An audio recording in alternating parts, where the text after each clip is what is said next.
Ruben Schwartz here from Sales for Nerds, kicking off the Sales for Nerds podcast. If you feel more comfortable with SQL than sales calls, more at home writing test suites than proposals, more interested in crunching numbers than shaking hands, if you think networking should be about routers rather than cocktails with strangers, if you're more interested in debating code editors than negotiating deals, but somehow you ended up responsible for some of those sales and marketing activities, this is the podcast for you. Tonight, I'm happy to have John Livesay, a funding strategist who helps CEOs craft a compelling pitch that engages investors in a way that inspires them to join a startup's team. He's partners with Judy Robinett in Crack the Funding Code.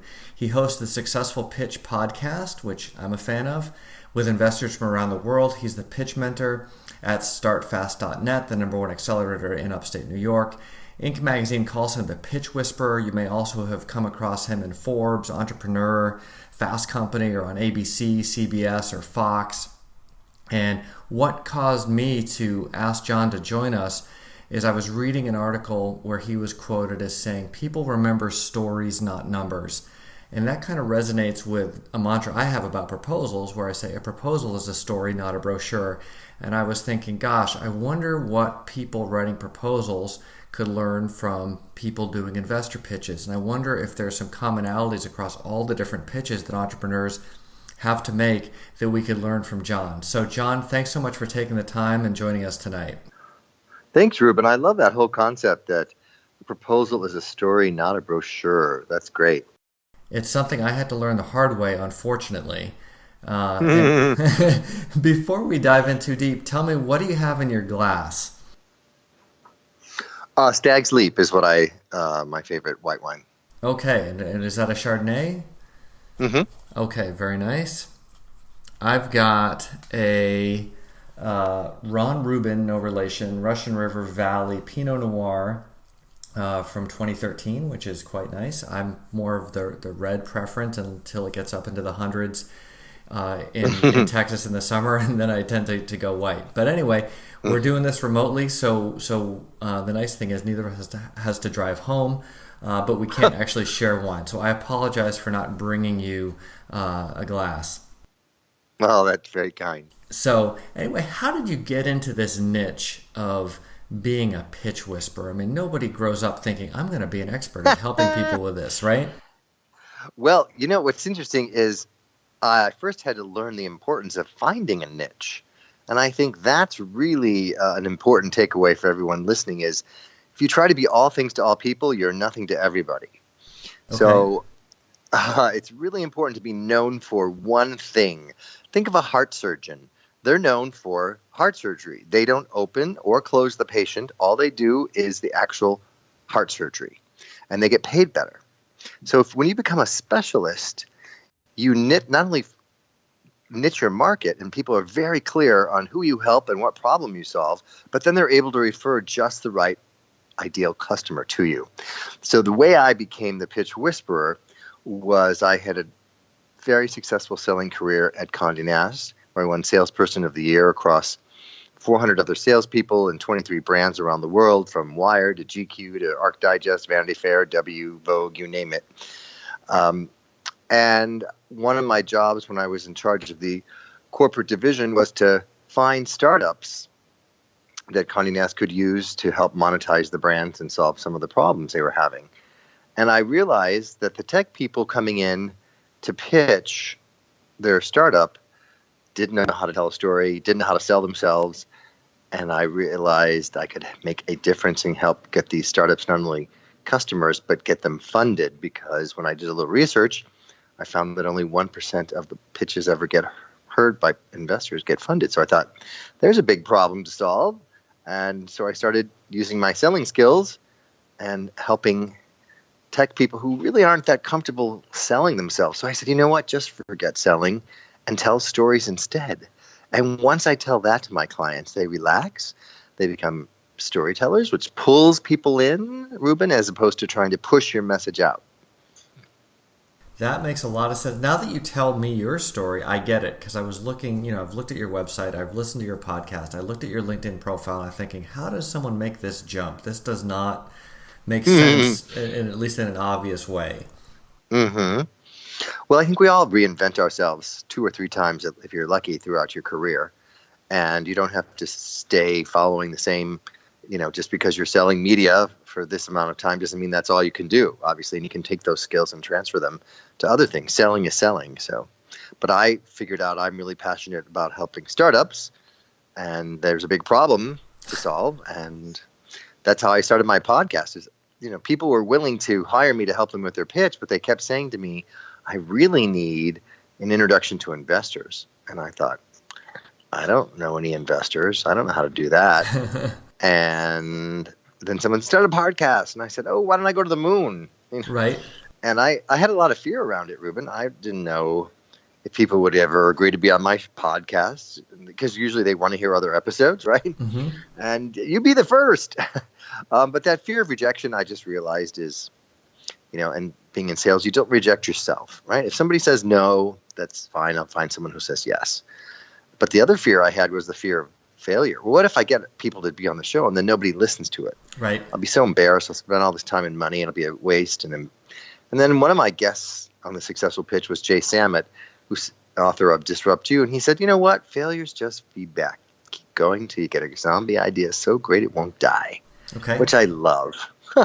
And then the big fear for me was the fear of the unknown. And, your people are all tech people, but for someone like me who can speak with tech people, but it's not really a tech person myself, I didn't know what mic to buy. I didn't know how to edit the podcast. I didn't know how to do any of that.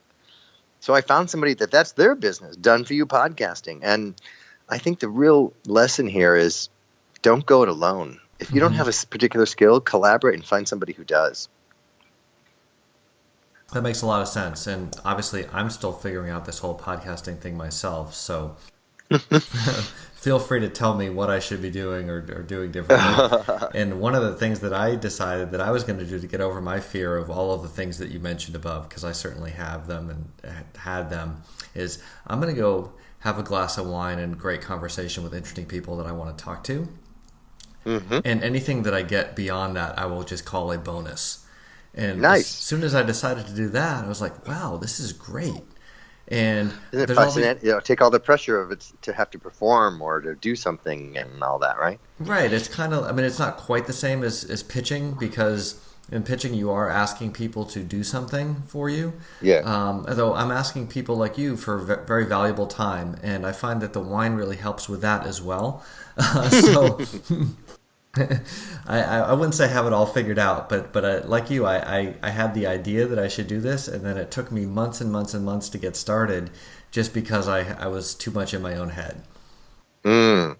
Well, it's a decision. You have to decide, okay, am I going to invest in myself? Am I going to, my clients kept telling me they needed introductions to investors, and they were willing to pay for them in addition to paying for the pitch. So I think that's my big lesson was listen to what your customers are willing to pay for and what they need, and figure out a way to give it to them. And in this case, it was interviewing investors who would then say, bring me good deals. If you and Judy vet people and teach them how to come up with a good pitch, I'm more than happy to have a warm introduction. Right. And lucky for me, my second guest was Judy Robinette, and then we became business partners. And had that never happened, there would be no podcast. I wouldn't have a business partner. And what I did, Ruben, is I then, after doing about 95 episodes, was approached by a book publisher to turn my podcast into a book.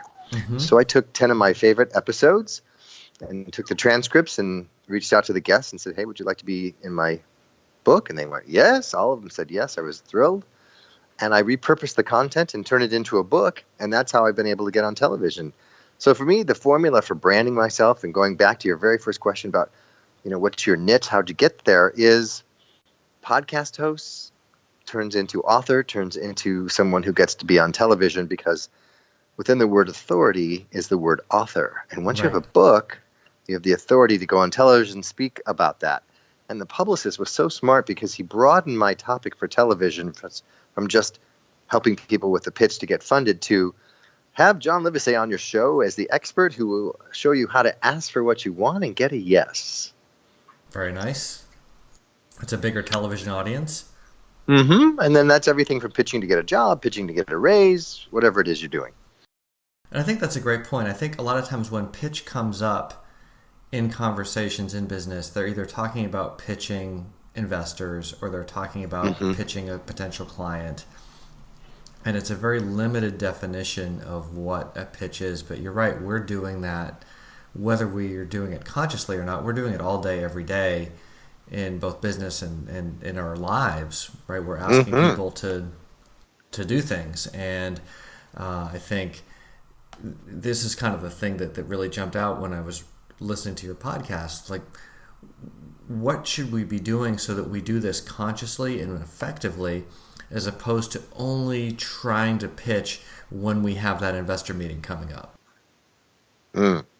Well, the thing we should be doing all the time is learning how to be a master storyteller. You know, Plato said storytellers rule the world. So that's what really made me decide I'm going to help other people learn how to become a storyteller so that they can get people to join their team if you have a startup, or get customers, or whatever it is if you're working for a company, to get people to take your idea and run with it versus all the other options. So I think it's practice like anything else when you decide you want to learn a new skill. So there's 3 elements that really go into good storytelling. Should we go into that? Yeah, that'd be great. The first one is exposition. The who, what, where, when, how, all that good stuff. You have to paint a picture for people, Ruben, when you tell a good story. Put them in the story with you. And then you talk about some kind of problem that you have to overcome, some obstacle. And then there's usually a solution. And after that, there's some kind of outcome from that problem being solved. So let me give you an example. One of my clients came to me, Martin, trying to work on getting confident to pitch. And I have people do something called stacking your moments of certainty, which simply means writing down 4 or 5 times in your life when you knew you nailed it. You asked somebody out on a date, you knew you were going to get another date, you interviewed for a job, you're pretty sure you're going to get an offer, whatever it is. And you remember those things in your head before you go pitch for anything, as opposed to all the negative self-talk that can creep in. So he said, I did that, and I remember that while I was born in South America, I grew up in the Netherlands. And when I turned 18, my parents took me back to South America and dropped me off naked in the Amazon jungle to survive for 2 weeks. Because in my culture, that's the rite of passage into manhood. That's what I said. I said, that gives me goosebumps. That's memorable. I said, what did you learn in the Amazon jungle? I go, well, I learned how to focus and pivot and persevere. I said, great.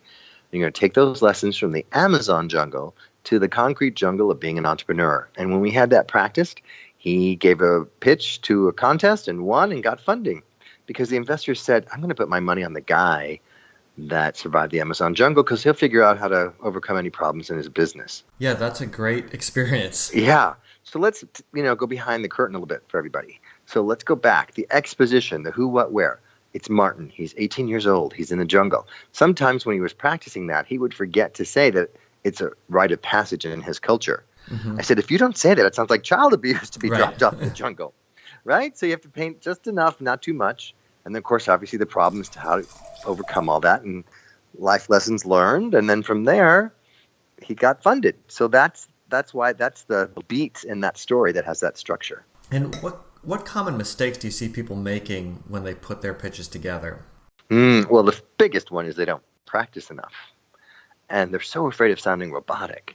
And I tell people, you don't have to memorize word for word what you're going to say, but you definitely have to practice and have a good opening and a good close, and have that as your guidepost, and then know what 3 points you want to get across. So that's the first thing. If you don't practice, you come across, petrified, nervous, because, the key to success is confidence, and the key to confidence is preparation.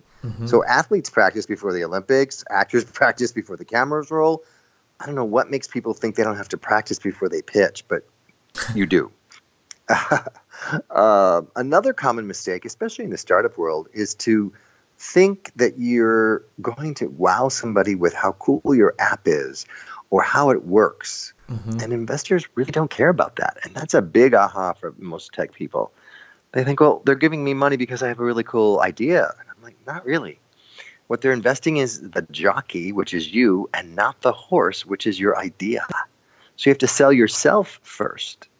And then what kind of problem you're solving, how big the market is, how you're going to get this investor a return on their investment, what you're going to do to prevent the competition. So many other things are more important to the investor than how your product works. Really, it's just as long as it does work, right? Yes, and in some cases, it's just a minimal viable product. It's not even up on the App Store yet. It's just you can show them how it will work once you get the funding. So, there's all kinds of stories of companies having an idea and it didn't work and pivoting. For example, YouTube used to be a dating video concept. And they thought, oh, people will love this. And people didn't feel comfortable putting a video of themselves up, but they liked watching videos and sharing them. So they pivoted to YouTube. So there's Airbnb. People thought that would never work because who's going to let strangers rent a room or their house out? But the economy got bad enough that they did. So there's two big questions that investors have when they hear you pitch. And the first one is why you? Why are you uniquely qualified to execute this idea? And the second one is why now? And that Airbnb is a perfect example of why now. Well, just think of Uber. If we didn't have smartphones, Uber would never work. Right. And this is another thing that I think applies so broadly, especially when I think of this about my customers trying to create proposals or hire people. Mm-hmm. And I always say, if you don't know the answer to why you and why now, you don't have a deal. You think Correct. You have a deal, but you probably don't, right? You have someone who's interested, but if you don't know the answers to those questions, I have no confidence that you're going to close. Well, most people have the problem of being perceived as a commodity, right? No matter what you're selling. And so you need to differentiate yourself. So it's not just whoever has the lowest price gets the sale, because that's a disaster. And that's, separating yourself out as to why you and why now. And the best way to do that is through storytelling. Tell a story of someone who's very similar to your prospect and the problem they were going through and how you helped them through that problem so that the prospect can see themselves in that story and go, wow, if you help that person, that's exactly the journey I want to go on. Right. Well, and sometimes I think if you can take those prospect journeys, you can kind of roll them up into the story for the investors, because sometimes it may not be clear. I've even had conversations with the prospects where I say, I don't know why you want me. I mean, I can solve the problem, but I'm not the cheapest option. Mm-hmm. What's going on? Right. Because I want to get rid of any of those zombie deals where they're not really interested. And then they'll say, well, what we're looking for is X and Y and Z, and we haven't found them in these other options. We know you have them. That's why we're interested in talking to you. And okay, that's great. Now I know, first of all, I know what to put in the proposal. And then I also know if I'm telling a story and I'm looking for other prospects or investors or whatever, I have a little bit of that critical information about why us. Well, you're also having them sell you to themselves without you having to sell yourself. Very good point. And when you do that, then it's a collaboration and it's not you having to convince them. They've already convinced themselves. So does that work with investors? Oh, yes. In fact, FOMO kicks in all the time, fear of missing out. Mm-hmm. One of the things we do is we'll help somebody craft a 10-minute pitch, and then typically there's a 10-minute Q&A in front of an angel group. And if that goes well, the whole point of that is to get the second date and be invited back to do another pitch and a longer Q&A. And then if that goes well, you often get an offer. And we had one of our clients, Cole Smith, do that to help keep schools safe with a platform that instantly informs first responders and then gives a color-coded floor plan of where the problem is so the ambulance doesn't waste time at the front desk. Mm-hmm. So once he had, that all ready to go, and got the offer from one angel group, we put him in front of another one in New York, and they said, oh, you should take the money from us, not the other one, because we have connections to the FBI. We could help you scale this faster. Right. So then he had two choices of they were selling him as much as he was selling them. Right. And that's always the best situation, is that it really is everybody sees the value of both. You mentioned this lack of practicing, and this is something I don't understand, and I'm saying this not as someone who has always done this perfectly, because whether or not you're pitching investors, if you have a business, you have to know what it is you're about and why you're doing it and who you're helping. And it just seems so self-evident, but I know I've gone through long stretches of business where I didn't have a good answer to that question. And if you'd asked me what the heck we did, I would have given you an answer, but it would have been a terrible answer that was very narcissistic and about us and how cool and smart we were, and not how we actually solve problems for people. And you've worked with so many entrepreneurs on this. What is it about our mindsets? Do we just want to think we're so clever, or are we just socially badly adjusted that we don't care about other people? Because I don't get it. Like it's the most important 30 seconds of your business, and most people just neglect it. I guess the big reason why people think they don't need to practice is a fear of sounding robotic. That's the most common excuse I hear. The second one is there's this weird thing that some people have, which is if I don't give it 100% and it doesn't happen, then I won't feel as bad as if I give it 100% and it doesn't happen. Does that make sense? Yeah, I mean, it doesn't make sense rationally, but it makes sense based on human psychology. Yes. And I just, really dig in to see if that's what's going on. And I'm like, you have to give it 100% whether you get a yes or not. And that's when you feel good about yourself, not the other way around. So I think that's another real reason why people are afraid to practice and give it everything they want, because sometimes people think, well, if I practice, then I'm just going to get more nervous. And if you, stack your moments of certainty, and the preparation helps your nerves go down, not the other way around. So it's just a lack of understanding of what makes a good pitch. And the concept, so many times people say to me when they hear me give a talk or what have you, or see me on TV, oh, you're a natural. Like, I've been coached. I practice what I say so that it seems natural. But no one's born a natural speaker / media personality or anything. Well, I think the thing that also comes through with you care a lot about what you do and you're good at it. Mm-hmm. And so, you're not, if I said, hey, John, give me the 3 tips about heart surgery, you could probably BS your way through it. You'd sound like a founder who's flailing in front of the investors. But when you're in your element and you're living your mission, I think it makes it very easy to sound natural. And one of the things that I had to overcome that I sometimes talk to people about, because I end up talking to them about their proposals and their websites and so on, and a lot of it goes back to the same issues. It's like, you really care about helping people with what you do. It's okay to sound like it. In fact, it would be really good. Yeah. I mean, people buy passion, and they buy confidence, not arrogance, and they buy that you've got their back. Mm-hmm. So the more you show empathy for your customers and your investors, the more likely you are to get a yes. I think there's 3 unspoken questions that people have when they hear you pitch. And the first one is, do I trust you? Which is a gut thing.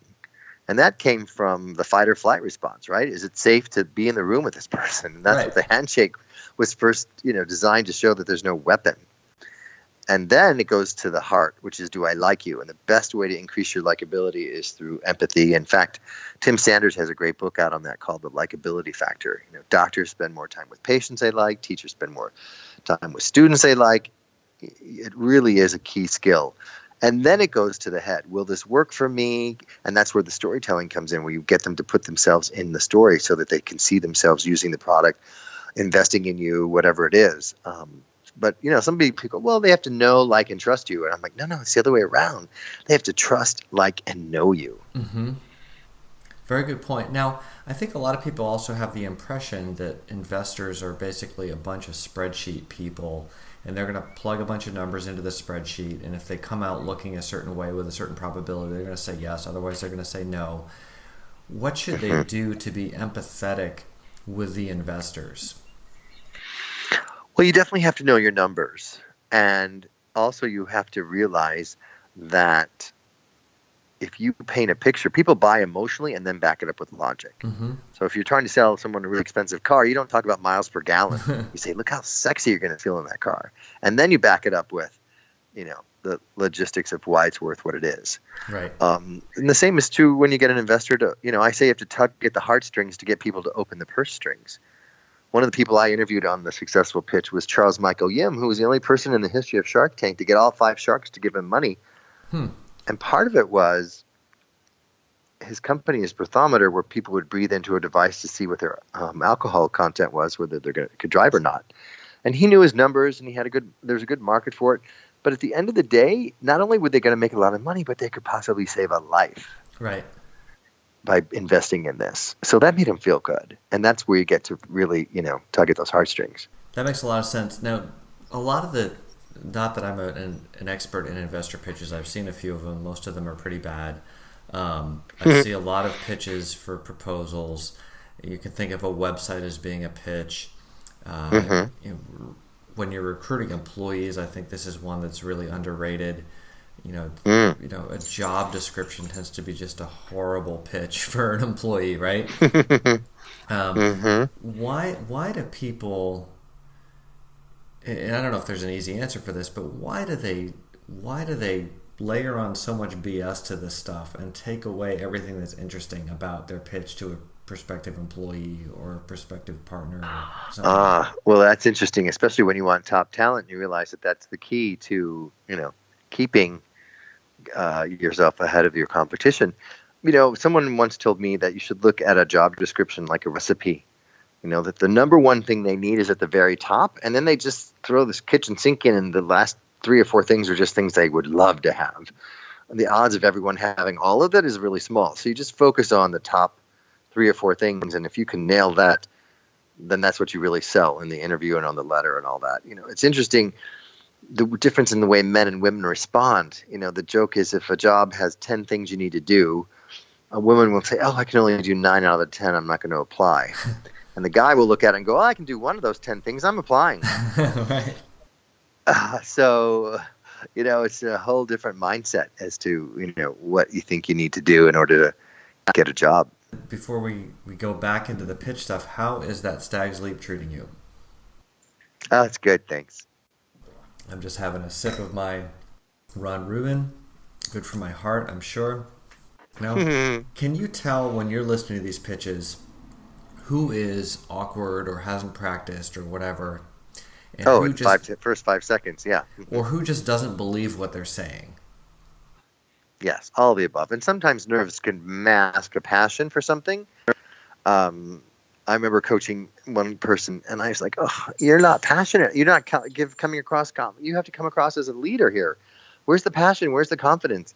And I said, tell me the most excited you ever are during your whole week. Well, I guess it would be when I kick a goal in soccer. Mm-hmm. All right, that's the level of excitement I need to hear in your voice when you give this pitch. We can always tone it down, but I had to get him to that level and have that frame of reference to show him, on a scale of 1 to 10, you're a 4, I need you at an 8 or 9. Right. So giving people frames of reference like that is very helpful. And I think that's funny because if you have a bunch of people, say, having a glass of wine, they're hanging out with their friends, and they're talking about something exciting that they're doing at work, you get this level of authenticity and storytelling, and it's all there. And sometimes I just want to record this with my phone and throw this on your website because your website is terrible. Your proposals are terrible. You sound like you don't care when I know that you actually care and you're hiding it.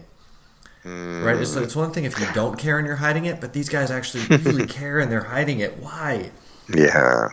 Well, I tell people, pretend you're having a drink with somebody that's a friend and be conversational. The investors tell me time and again, tell your clients to be human when they pitch, not a robot. Okay, that's because people invest in people. Be human, not a robot. Yeah. Mm-hmm. And I think part of it is people put on a persona of I'm presenting now as opposed to I'm just having a conversation. Right. And everything gets drained out. The passion goes away. The real human story goes away. And then you're left with this really dull person that you don't want to have a second date with or invest with. Yes. Or sign a deal with, for that matter. Mm-hmm. Yep, that's it. So if you could tell people some tips, right? If they're listening along and they're saying, gosh, yes, this makes sense. I should be telling a better story. I should practice and so on and so forth. What should they do to go and rethink their pitch, no matter what the audience is, or if there's differences in the audiences, please let me know. But what should they do? Are there steps they should take? Should they buy your book? I don't know. What's the thing? What should someone do next? Well, I think the easiest thing would be to either listen to my podcast or buy the book, however you like to consume the content, and really put yourself in the other person's shoes and say, would I buy this? And then practice in front of strangers and get their feedback and say, you know what, I got confused here.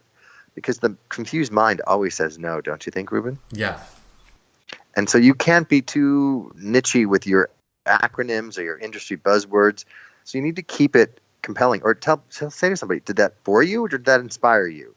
Did I soar through this or did I stumble? Or did I confuse you or was I clear? And make those 3 things your checklist. So I know there's a story. I can follow along with the story because it's clear, but it's interesting Hmm. enough that I want to follow along and I want to see what happens. Exactly. And I want to actually be part of it, ideally, whether it's as an investor or coming on board as an employee or Hmm. coming on board as a customer. That's it. You got it. Get them in the story, and you pull them in emotionally, and then they back it up with logic. How do you get people to? Because I see there are some people who are actually masters of this, but I feel like it's still all about them, and they're just very clever at Mm. manipulating people. Um, and then there are some people who you tell the story, and whether or not you're being manipulated, you're just like, they are speaking to me. And it's clear that they've just done Mm. their homework and they Hmm. understand their audience and they have crafted the story appropriately in a way that I'm like, I know I'm being sold and I want to be sold Yes. versus I can see someone's being sold and gosh, this just feels slimy, though it probably works enough that they can make their numbers. Yeah, I think it's all about having people feel that you get them. And the best way to do that is to show empathy. And the more you can describe the problem, the better they assume you have the solution. And it's all about taking them on a journey. Like if I talk about it in terms of being a co-pilot with your buyer, and that you both agree that where we're going, we're getting on a plane, we're going to New York. And so when we start to land the plane, it's not a shock when that announcement comes on. And the same thing is true when it's time to say yes or no, right? And so that if you take people on that journey with you, then they're part of the whole thing and they're collaborating with. Do you need this or do you need that? What would happen if this happened instead of that? Oh yeah, well, oh, you could do that. Okay, great. We don't need that. Okay, then we won't talk about that. And then you're not just talking and talking and talking. I think the key is have a collaborative conversation from the beginning to the end, and then it's just like landing a plane. That's it. That's a great analogy. I haven't thought of that one. I use the Luke and Obi-Wan metaphor, Yeah. where everyone Uh-huh. wants to be the star of the show, but really your customer is the star, and you have to let them be the Mm. star, and you just have to help them and make whatever Hmm. sacrifices are necessary. But you're right. Letting it's like when you sit down with your friend. If your friend has a problem that they're asking you about because they know you do business in an area, you ask them a bunch of questions, and you figure it out, and it's easy, and there's no selling involved, even if it's a hard thing. But somehow, when we Hmm. get into the business world, we stop treating people like people, Hmm. and I feel like we like to there's a natural human tendency, I think, to prescribe a solution before we really know what the problem is because we want to show that we're smart. And I know I did this a bunch when I was starting off my consulting business. I would have a meeting and everything was going great, and then they would start asking Hmm. me questions, and I thought I had to show them that I was smart, and the Hmm. meetings would start to go sideways because I still needed to ask them more questions. Right? It's like the heart surgeon, even if you think you need heart surgery and you go through a couple of basic tests, they take out the stethoscope. They're not supposed to open you up yet. They still have to do a bunch more stuff, and they don't open you up unless and until they're really ready. And Hmm. I didn't know how to say, hold on, let's figure out some more aspects to this story so that we make sure we're telling the right story together. And they would sense this, right? That I was sort of flailing Hmm. around and all these things that probably would have turned into good deals. A lot of them went south because I didn't just know how to say, hold on, I don't understand. I didn't want to look dumb, so Yeah. I ended up looking dumb. There's the irony is in our vulnerability is how people connect to us. So when you're pitching an investor and you think you know everything and know all the answers, as opposed to, you know what? One of the reasons I would like you to invest is I would like to have your connections or I'd like your advice. Mm-hmm. I like to tell people if you want money, ask for advice. But if you want advice, ask for money. Right? So if I say to you, hey, Ruben, I've got this great startup. I'd love you to fund it. And you're like, you know what? Let me give you some advice, John. You're too early. You're too late. Or if I say, hey, Ruben, I've got this great startup idea and I'd love your advice on how I can make it better. And then you start giving me advice. And then you go, oh, you know what? I like this idea. I like how coachable you are. I want to give you money to fund it. Right. That makes a lot of sense. The people you coach this, how long does it take them to go from, let's just say, this crappy baseline pitch to having a well polished pitch? Because I don't want people to think, oh, they listen to this podcast, they go take a run, and 15 minutes later, Yeah. their pitch is going to be solid. No, it can take weeks to get something really crafted and smart and practice. And, like my business partner, Judy's given 2 TED Talks. She said she works so hard on that, practicing and practicing and practicing. I've heard other people who've, spoken, on Oprah and things like that. I mean, those people work really hard. And if you want to ask someone to give you $500,000, $1 million, you got to put in the work behind it. Well, one of the things that's funny to me is, first of all, absolutely, right? If you're asking people to bet on your company that way, really, they're betting on you. Let's re-emphasize that. Right. And that's true. Well, even if it's an employee, if you're a startup founder, they are betting on you as much as any technology or trend or whatever. Yeah.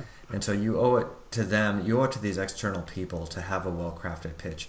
But you have to live your life 24/7, and your mission is to do whatever it is you're doing. You owe it to yourself, I think, whether or not you're even trying to raise funds, to have some clarity around what that mission is, so that you can not just succeed externally, but so that internally you kind of know what you're doing and why you're getting up in the morning and why you're often getting beaten up and working long hours and dealing with all the stress you're dealing with.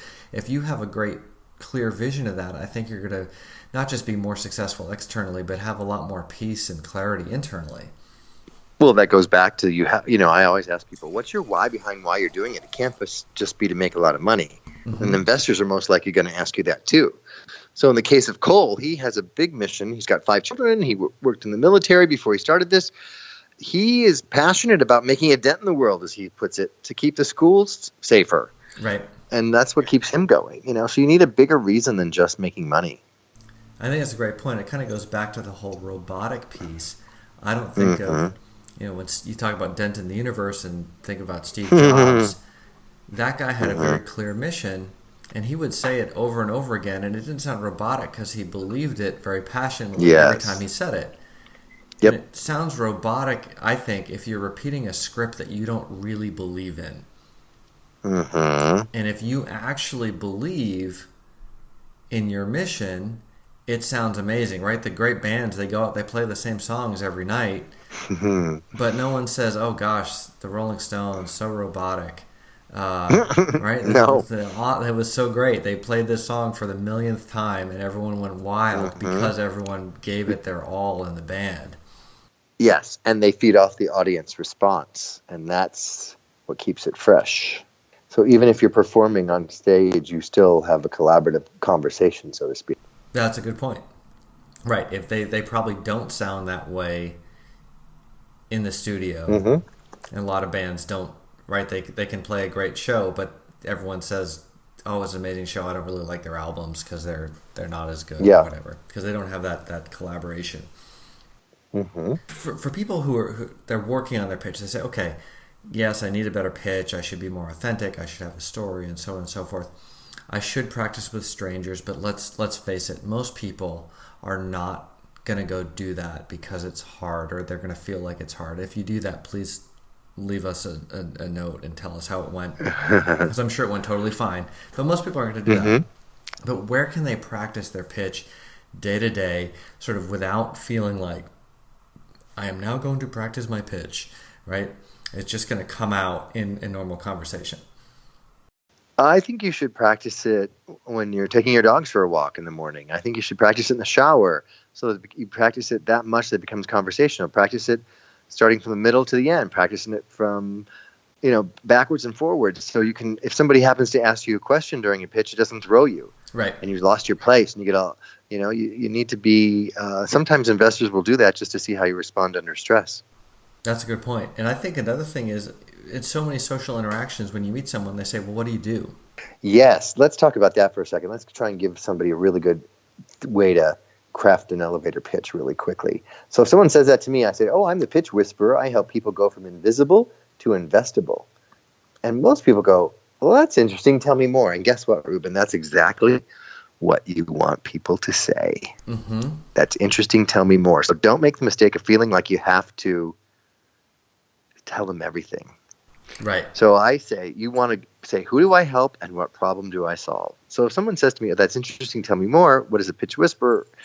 I said, well, I help tech CEOs struggling with their investor pitch to go from invisible to investable by making the right introductions to the right investors. And when they get their startup funded, their business takes off. That was pretty quick, right? That's Yep. an elevator ride. And it says, so we break that down, you really see this is who I help and this is the problem I solve, right? Mm-hmm. I help tech CEOs. They're struggling with their investor pitch. I get them the right pitch in the right room. And then the result is their business takes off when they get funded. Boom, boom, boom. So that's what you need to really have down so you're ready at any moment to go. Who do I help and what problem do I solve? That makes a lot of sense. And I think that's something that if you're listening to this and you don't have that down, go take a walk in the woods or whatever you need to do to get that part down. Because if you don't have that, the 10-minute pitch isn't going to work, the 5-minute pitch isn't going to work, and so on. Or am I talking crazy talk here? Yeah, no, you got to have it down. And this is something my wife would actually get on me for, because we'd meet people and I would sort of say, oh, I'm in software.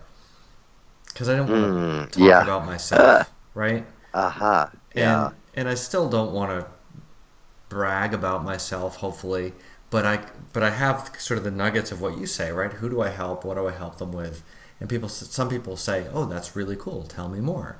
And the the closer they are to my target market, the more likely they are to say, oh, that's interesting. Tell me more. And some people are just going to say, oh, that sounds like software. I don't care. Okay, great. That's fine too. But at least they kind of have some sense of what it is that I do. And even if they don't care about the particulars of the technology, I think it makes a difference in knowing that it's not just some bits of ones and zeros. It's people getting helped. Right. And what also is a great way to tell people is your story of origin, right?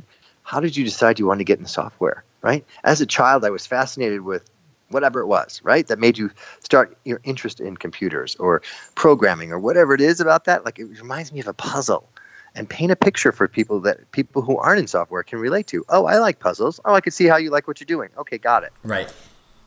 Makes a lot of sense. Any books other than yours, of course, that you would recommend that people check out? I know you were talking about likability. Yeah, that's the L factor. And Tim Sanders' new book is Deal Storming, which is all about collaboration and selling. I would highly recommend that. Jay Samet's Disrupt You, and of course Judy Robinette's How to Be a Power Connector. Disrupt You, How to Be a Power Connector, and we will put these in the show notes. Great. Anything else? Any last-minute advice that you would have for folks? I know that this is the kind of thing that people really need to spend a lot of time working on, but I want to make sure if you've got any other nuggets. There have been so many nuggets throughout this. I really appreciate it, but I want to give you a chance to give a parting shot. I think the big parting shot is people remember your stories, not your numbers, so learn to be a master storyteller. All right. Apparently, I got the parting shot from that first Inc. article where I ran across you. I love that. I love that phrase. People remember stories, not numbers. And it's Great. So true. And I was actually reading. Are you familiar with Danny Kahneman? He was doing some work with the Israeli army in the aftermath of the 1973 war, and they were trying to get people to think about things more quantitatively. And they were like, if X and Y and Z happens, you have a 10% greater risk of war with Syria, which pretty much means terrible things could happen. And he decided that he gave up on decision analysis because he said, quote, "No one ever made a decision because of a number. They need a story." Yes. So even when it's life or death, right? Beyond the billions of dollars, even when it's life or death, that's just not how our brains are wired. No, it's not. And we used to sit around the glow of the campfire when we were cavemen, and now we sit around the glow of PowerPoint. Is that progress? I'm not sure. Well, it's still storytelling. It's just in a different format. And by the way, Danny's book that's most famous is called Thinking Fast and Slow, and it talks a lot about I couldn't remember the title, but it talks a lot about how we sort of have there's the cerebral brain and then the more basic brain. And because we're full of ourselves, we like to think the cerebral brain makes the decisions. But you say, we make the decision emotionally with the gut parts of our brain, if you will, and then we use all that fancy apparatus and the cortex to justify it later. Yes. Well, John, thanks so much for your time. I hope you enjoyed the Chardonnay. I hope it wasn't too burdensome to take some time. No, it was fantastic, Ruben. It was a lot of fun chatting with you. Yes. Thanks so much. I appreciate it. My pleasure.